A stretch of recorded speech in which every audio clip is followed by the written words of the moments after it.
A clownfish is born male, every single one, without any exception whatsoever, no matter what, in every single group ever observed. Whether it stays that way depends entirely on one specific social event. Whether the single dominant female in its social group happens to die at some point. That one event, entirely alone, changes absolutely everything that follows afterward. If she dies, the largest remaining male does not simply step quietly into her social place. His entire body physically rebuilds itself around this entirely new role. Hormonally, anatomically, and reproductively, completely and thoroughly, in a matter of just days. This is genuinely not a metaphor of any kind. It is entirely literal. This is not random at all, not even slightly so. It is one of the most precisely triggered biological switches found anywhere across the entire animal kingdom. First, let's carefully establish what this actually is, scientifically speaking, and precisely. Biologists call it sequential hermaphroditism, and it is genuinely widespread throughout nature. It has been carefully documented in well over 400 separate fish species so far, spread across dozens of entirely different taxonomic families.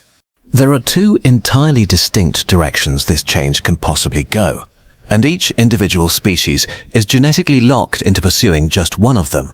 Protandry means an animal is born male and later in life becomes female. Clownfish follow this exact pattern reliably, without any known exceptions at all. Protogeny is essentially the reverse pattern, born female and later in life becomes male. Many races and groupers reliably follow this opposite pattern instead. Now, the clownfish social structure specifically, because this is precisely where the underlying trigger mechanism becomes genuinely clear and visible. A single sea anemone typically hosts one small, tightly organized clownfish group who live there together permanently for their entire lives. At the very top of this rigid hierarchy sits the single largest fish in the entire group. She is always, without exception, the sole breeding female. Below her in rank sits the second largest fish in the group. He is her sole breeding partner, the only reproductively active male present at all. Below him, several progressively smaller males wait patiently and quietly in a strict, unbreeding size order queue, going essentially nowhere reproductively for the time being. The dominant female actively and continuously suppresses growth in everyone ranked below her position, and the breeding male in turn also suppresses everyone below him too. This entire rigid hierarchy is maintained through direct behavioral aggression, subtle chasing, occasional nipping, and constant low-level size-based intimidation.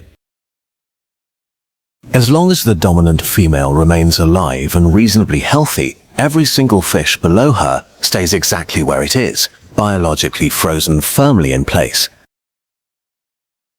Now, what actually happens the exact moment the dominant female dies? This is the precise trigger point for absolutely everything that follows next. Within just a few short hours, the breeding male's suppressive chasing behavior toward the smaller fish noticeably weakens and gradually slows right down. Within a matter of just a few days, his entire body begins an irreversible transformation. This male is now becoming the group's new dominant female. Simultaneously, and quite naturally, the largest remaining non-breeding male in the queue is promoted, becoming the group's new active breeding male. The entire hierarchy shifts upward by exactly one clean position, like a single vacancy quietly opening up an entire chain of sequential promotion. Now, the actual underlying hormonal mechanism behind this whole transformation, because this is precisely where the real underlying science gets genuinely fascinating. Fish gonads turn out to be remarkably flexible tissue, genuinely containing the latent cellular potential to fully develop as either possible sex. A key enzyme called aromatase converts male sex hormones directly into female hormones inside the body, and its precise level of activity controls the entire switch. Social stress generated directly by the dominant female actively suppresses aromatase activity in every single fish ranked below her exact position in the group. When she dies and that suppressive social stress disappears entirely from the group, aromatase activity in the breeding male rises quite sharply and steadily. This significant hormonal shift changes the underlying balance throughout the entire body system, and the reproductive organs respond accordingly and precisely. Testicular tissue actively regresses over this short period. Ovarian tissue, already present and latent inside the gonad, begins to steadily develop and grow. Within roughly 1 to 2 full weeks, the newly transformed fish can begin producing genuinely viable eggs entirely of its own. The entire switch is functionally complete.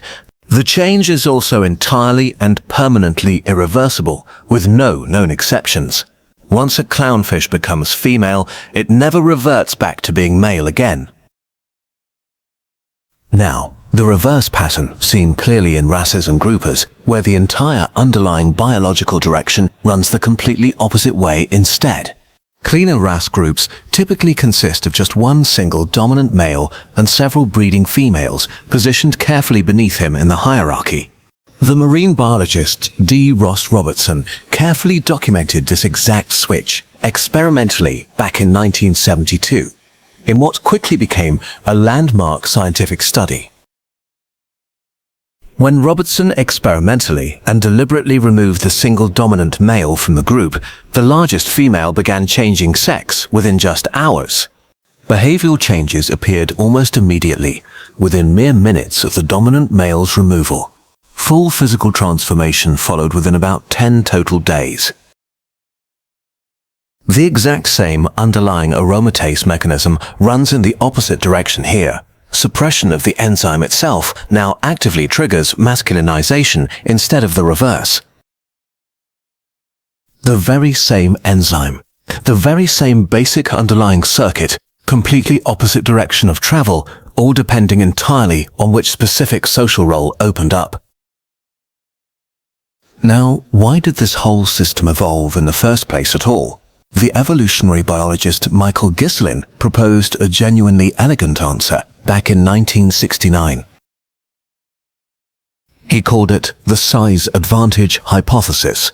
In fish, generally speaking, a larger body size benefits one particular sex far more significantly than the other. For clownfish specifically, larger females reliably and consistently produce dramatically more eggs each season. Size benefits females far more than it ever benefits males. So the optimal strategy becomes clear: remain male while still relatively small, and become the large egg-producing female only once you have grown large enough to matter. In wrasses, this entire underlying logic inverts completely. One single large dominant male can successfully fertilize many separate females, so male size matters most there. So in each individual species studied, a given fish becomes whichever sex genuinely benefits it most at its current body size, precisely and remarkably efficiently every time. Evolution, in this particular biological system, clearly favors flexibility over any fixed identity. Reproductive success maximized at literally every single possible body size. The clownfish group from the very opening of this video is right at this moment still arranged in that exact same precise hierarchical order. Every single fish positioned below the female is quietly waiting, biologically prepared and genuinely ready and willing for a single vacancy that may genuinely never come at all. If this genuinely changed how you see the next clownfish you happen to spot, subscribe. We keep pulling apart the hidden systems behind the wild. The wild mind is everywhere around us. Keep looking. I'll see you next time.